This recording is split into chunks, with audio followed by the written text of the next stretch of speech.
Alors, bienvenue à tous sur ce nouveau vidéo des trucs et conseils de Lynne Laforme. Aujourd'hui, je vais vous entretenir d'un sujet qu'on voit beaucoup sur les réseaux sociaux et vous avez été des dizaines à me demander, à m'écrire, à me demander mon avis sur la reprise du travail de vos chevaux lorsque vous allez reprendre contact avec vos chevaux. Alors, j'ai décidé de faire une vidéo pour vous donner un petit peu mon avis par rapport à la situation et de quelle façon je vois, moi, la reprise du travail avec vos chevaux. Alors, il est certain que présentement, pour ceux qui n'ont pas la possibilité d'être avec leurs chevaux, vous avez des chevaux qui sont dans des centres équestres ou qui sont chez des propriétaires et qui ont maintenant la charge de s'occuper de vos chevaux. Alors, pour ce qui a trait aux chevaux qui sont en centre équestre, qui sont en boxe, c'est certain que ces chevaux-là ont besoin de soins dans le sens de pouvoir avoir une mise en liberté ou de longer, de travailler parce qu'il faut quand même qu'ils aient un peu d'activité puisque vous ne pouvez pas aller leur donner le travail qu'ils ont besoin et le contact qu'ils ont besoin. Donc, ce qu'il faut savoir dans un premier temps, c'est que vos chevaux sont entre bonnes mains. Et si vous avez choisi d'être à cet endroit-là, c'est parce qu'il y a des gens responsables qui s'occupent de vos chevaux. Et les chevaux, ce qu'ils ont besoin le plus, c'est que leurs soins vitaux soient comblés. C'est-à-dire qu'il faut qu'il y ait un endroit où ils se sentent en sécurité, il faut qu'ils puissent avoir une bonne nourriture, de l'eau, qu'il y ait quelqu'un qui surveille que tout soit en ordre, qu'il n'y ait pas de problème. Ensuite, bon, il y a les parages des pieds, etc., qui sont un petit peu plus compliqués. Mais les chevaux sont quand même entre bonnes mains. Il y a quelqu'un qui s'en occupe. Pour ce qui a trait de votre relation que vous avez, vous, avec votre cheval, c'est celle qui est la plus difficile et je vous comprends tellement. D'être séparé de nos animaux, d'être séparé de notre passion, de ce qu'on aime profondément, c'est vraiment pas évident et je comprends que certaines gens trouvent ça extrêmement difficile. Mais je dois vous rassurer, car le cheval a un taux d'adaptabilité extrêmement élevé. C'est-à-dire que lorsque, pour les premières journées, quand votre cheval, bon, il a perdu un peu sa routine, vous venez pas, vous n'êtes pas là pour vous en occuper, c'est sûr qu'il y a un petit changement au niveau de sa routine. Mais il y a quelqu'un qui s'en occupe, quelqu'un qui le nourrit, quelqu'un qui va le voir. Donc, le cheval s'adapte en autant que il se sente en sécurité. Donc, pour moi, ça, c'est très clair. Il a ajusté sa vie sans vous. C'est triste, mais c'est comme ça. Mais en même temps, c'est bien parce que il n'est pas malheureux. OK? Et c'est ça qui est important. Vous l'êtes probablement, mais lui, il ne l'est pas. Alors lui, il vit une belle période de sa vie, il est à l'herbe s'il est à l'extérieur, il mange, il est avec des amis. S'il est en boxe, ben il mange, il est tranquille, il va faire ses exercices, il va faire sa mise en liberté, il revient. Donc la vie est cool, est belle. Donc, il n'y a pas vraiment de gros problèmes à ce niveau-là. Donc, c'est pour ça que je veux vous rassurer que le cheval n'est pas malheureux. Par contre, à partir du moment où le contact, vous allez pouvoir le rétablir, bien, voici ce que moi, je vous conseille de faire. Alors, concernant la reprise du travail en soi, la clé, je pense, de la reprise, c'est le travail à pied. Donc, il devrait avoir au moins une journée, 2 jours, peut-être 3, dépendant de vos chevaux, d'avoir un travail qui s'effectue à pied pour recréer la connexion entre vous et votre cheval. Donc, ça va être important que vous vous établissiez un petit programme au niveau du travail.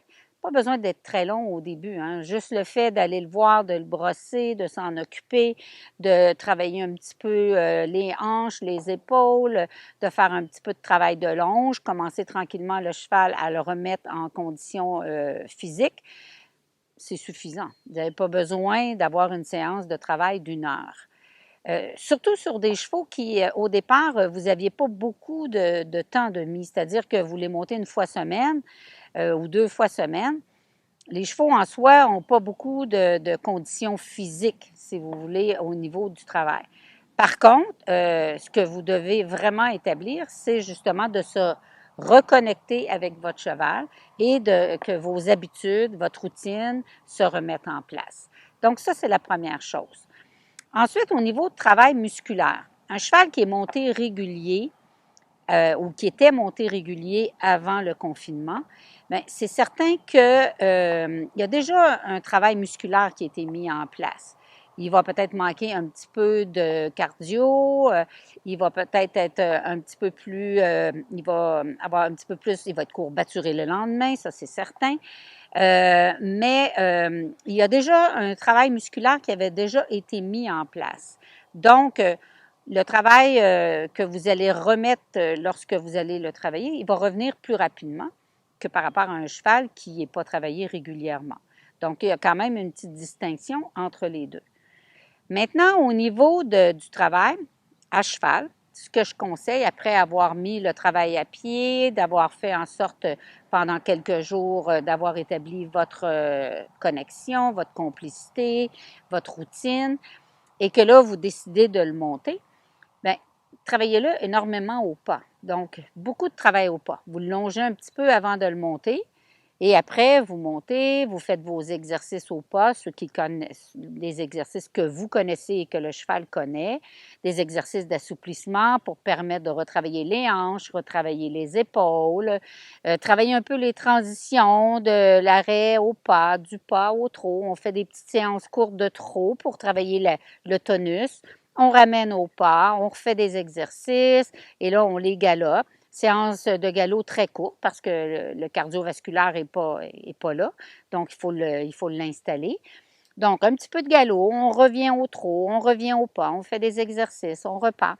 Fait, vous voyez, la séance de travail, elle va se constituer d'un échauffement, une séance dont je vous ai déjà parlé dans une vidéo précédente. L'échauffement, la partie où vous travaillez plus spécifique et à la fin, refaites des assouplissements, retravaillez les flexions, allez chercher les muscles le long du dos.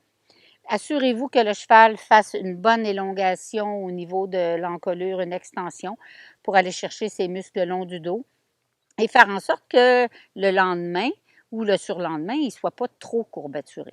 Donc, c'est vraiment d'y aller doucement, des séances courtes. Si vous décidez que vous voulez aller partir, vous voulez aller faire une balade, bien, vous faites un peu de travail à pied, vous faites vos échauffements, un petit peu de pas, un peu de trot, un petit peu de galop, et vous finissez au pas en balade, il n'y a pas de problème. Mais juste de faire en sorte de ne pas le travailler trop fort au niveau surtout du galop et de lui en demander beaucoup au départ. Et dans les exercices, bien, d'y aller doucement, des exercices qui font 2-3 croisements et on remet en motion avant et au fur et à mesure que le cheval va se remettre en condition, bien, on pourra à ce moment-là exiger un petit peu plus par rapport à chacun de nos exercices. Donc, vous voyez, il y a quand même une étape, un élément très naturel qui se met en place. C'est comme un cheval qui a été blessé ou quand vous partez en vacances et puis que vous revenez, vous devez reprendre un petit peu le travail avec votre cheval. Donc, c'est la même chose.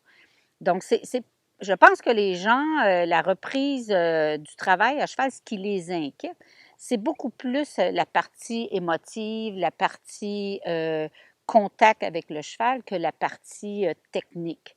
C'est celle où on dit, ben mon cheval avant, tu sais, quand j'allais, il vient me rejoindre tout de suite ou j'arrive puis il m'appelle. Il y avait quand même une routine qui s'était installée. Ça ne sera pas long. Les chevaux étant des animaux de routine et qui s'adaptent facilement, autant ils se sont adaptés à ce que vous n'y alliez pas, autant ils vont s'adapter à votre retour. Donc, il n'y a absolument pas aucune inquiétude là-dessus et vous allez retrouver la même qualité de relation que vous aviez avant la séparation et peut-être même meilleure. Parce que vous savez, dans toute relation saine, quand chaque individu a sa place, a ses moments à lui, fait des choses pour lui, bien, ça fait juste en sorte qu'après, quand on est ensemble, c'est meilleur. Okay? On a envie d'être ensemble. Donc, le cheval, ce temps où vous avez été séparés de lui, bien, ça lui a permis probablement peut-être même d'enlever un peu des stress musculaires, même des stress émotifs, psychologiques. Et parce qu'il était dans un travail plus intense. Et puis là, bien, ça lui a permis de se relaxer. Et de votre côté, bien, j'espère que vous vous servez de ce temps-là pour vous former, pour faire en sorte d'être meilleur, d'avoir un programme, d'avoir quelque chose avec lequel vous allez être capable de travailler lorsque vous allez reprendre le travail avec votre cheval et vous allez avoir une idée plus juste, plus claire sur ce que vous voulez faire avec votre cheval. Donc, c'est ce que je vous souhaite. Donc, c'est vraiment, je pense, la partie la plus importante de votre séparation, c'est que chacun va avoir trouvé son compte et puis au retour, ben, les deux, tout le monde va être heureux et puis va être content de se retrouver. Alors, je souhaite que ça se termine le plus rapidement possible et le plus euh, sécuritairement possible parce que c'est important qu'on ne se retrouve pas trop rapidement à reprendre le quotidien sans avoir appris ou avoir euh, eu une leçon, si vous voulez, de la façon qu'on doit aujourd'hui aborder la vie et les contacts avec les gens et les valeurs qu'on a installées pendant cette séparation-là. Pour les parents d'être plus près des enfants, pour les conjoints d'apprendre à se connaître puis à vivre ensemble parce que là, on est tout le temps ensemble. Et puis, pour ceux qui ont dû aller travailler et surtout pour toutes les infirmiers, infirmières, médecins, les ambulanciers, toutes ces personnes qui sont sur la ligne de front et qui, à tous les jours, ont fait en sorte que nous soyons en sécurité et qui se sont occupés des gens qui en avaient besoin, ben chapeau, parce que et vous avez tout mon respect et toute mon admiration parce que c'est pas évident, parce qu'on sait qu'il y a toujours un risque, et on ne veut pas mettre notre famille en danger, on ne veut pas se mettre en danger non plus. Donc, chapeau, vraiment chapeau pour le travail que vous avez mis et toute la qualité et le travail que vous avez effectué pour nous. Merci, merci encore. Alors sur ce, je vous quitte et on se revoit dans un prochain vidéo. Bye bye.